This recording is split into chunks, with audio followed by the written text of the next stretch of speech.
degrees one way, then a full 360-degree circle the other, while dropping precipitously. There was no further contact and the plane disappeared from the radar screens. Egypt Air says an emergency signal may have been sent from a beacon on board the plane. There were no weather issues at the time. Of the 66 people aboard an A320 like this one, 30 of the passengers were Egyptian, 15 French, and the others from elsewhere. Among the missing are 3 children, 2 of them infants. Both pilots were very experienced, with more than 9,000 flying hours between them. As families gathered in Paris and Cairo, a search had begun by air and by sea. Some debris has reportedly been seen. Ultimately, it's hoped the plane's flight data recorders, if found on the seabed, may provide clues as to what caused this crash. If it was a bomb, it could have been planted not just in Paris, but in Turkey or Tunisia, where the plane had recently been. Mark Rosenker is a CBS News transportation safety analyst and a former chairman of the NTSB. Anything and everything is possible here. It could be a catastrophic accident. It could be a terrorism event. The first suspicion in these cases is always terrorism in these times, and that suspicion is apparently shared both in Paris and in Cairo. The search is now underway for debris and especially for the flight data recorders, the black boxes, which above all will tell us exactly what happened. Charlie? Thanks, Mark. Mark Phillips outside Paris. Captain Sully Sullenberger, CBS News aviation and safety expert. He joins us from Reno, Nevada. Sully, good morning. Taking into account what the Egyptian civil aviation minister said, that the possibility of a terror attack as the cause is stronger than technical favor, what do we know that could lead him to say that? I wonder what he knows that could lead him to believe that. I agree with Mark Rosenker. At this point, absent information that he has that we don't, it seems like every possibility should still be on the table. It would only be after evidence is found that the investigators could begin to narrow their focus.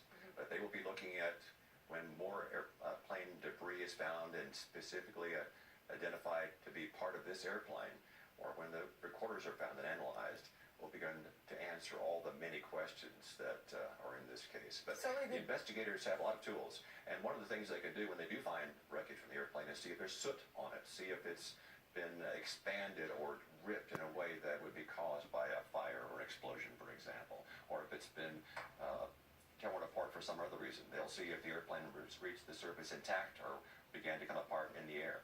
The thing that I think is so frightening is to hear that there's a series of violent turns. I can only think about those poor passengers sitting in their seats, realizing that the plane is going this way and that way very violently. What could cause that if there isn't somebody at the controls? Is there anything else in your mind that could explain that? You know this type of plane very well. I do. There are a number of things that might cause what seems to have been a lack of control or a loss of control. There might have been a catastrophic event. There might have been a sudden emergency. Again, at this point, it's hard to know what might have caused these turns. It's also important to know that depending upon what type of radar was observing these maneuvers, that sometimes the update rates are only as slow as every 5 seconds. Some more regional radars might update more often than that. So these would be a series of snapshots of where the plane was at a certain number of seconds, and not a continuous tape of exactly everything, every move it made. So that, coupled with the recorders, would be a real important clue about exactly what began to happen to this airplane and what caused it to go off course. Egypt Air has had some safety and security concerns in the past. What do you make of that? You know, the international aviation authorities do worldwide audits of all the world's airlines. And Egypt Air, in the last audits, rated above average in a few areas, but below average in most areas of their entire aviation organization and procedures. So they have had some issues in the past. We'll be interested to see when the investigation is more complete, as they look at all these factors, what areas need improvement the most. All right, thank you, Captain Sully Sullenberger. As you point out, still very early in the investigation. There's still a lot of questions that need to be answered. Thank you, sir, for joining us this morning. Good to be with you. Thank you. Flight 804 had just entered Egyptian airspace when it vanished. Earlier this year, a man with fake explosives hijacked a domestic Egypt Air flight to Cyprus. No one was hurt in that incident. And then in October, an explosion brought down a Russian jetliner over the Sinai Peninsula after it took off from an Egyptian airport. 224 people were killed there. ISIS claimed responsibility for that one. Jeff Begay is in Washington with concerns about Egypt's aviation safety. Jeff, good morning. Good morning. U.S. law enforcement sources say the FBI will offer assistance to investigators in this incident. Its evidence response teams are among the best on the planet. While the details are still unclear, the reality is Egypt and its flag carrier, Egypt Air, have had a checkered air travel safety record. The two most recent incidents, in particular, have called the country's transportation security into question. When Egypt Air Flight 181 was hijacked in March, many assumed the motive of Saif Eldin Mustafa was terrorism. Claiming to be wearing an explosive vest, the 59-year-old demanded the domestic Cairo-bound flight divert to Cyprus. In a standoff on the tarmac, it was discovered Mustafa's interests were personal. He was arrested and no one was hurt. The incident renewed security concerns at Egyptian airports following the crash of a Metrojet flight in October. The Russian passenger plane disintegrated over the Sinai Desert after departing from the Egyptian resort town of Sharm el-Sheikh en route to St. Petersburg. All 224 people on board were killed.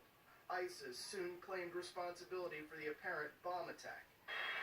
In 1985, one of the deadliest hijackings in history was on Egypt Air Flight 648. After departing Athens for Cairo, heavily armed terrorists describing themselves as members of Egypt's revolution forced the plane to land in Malta. On the ground, Egyptian troops raided the aircraft in a move that has since been criticized. At least 58 people on board were killed. 14 years later, Egypt Air Flight 990 crashed off the coast of Nantucket shortly after taking off from New York. All 217 people on board died. The National Transportation Safety Board indicated the pilot brought down the plane intentionally, something Egyptian authorities have disputed, instead blaming mechanical error. Egypt says it will investigate the cause of last night's incident. They will be joined by French authorities and the plane's manufacturer, Airbus. There is also likely to be an examination of French aviation safety at airports. Nora. All right, Jeff, thank you so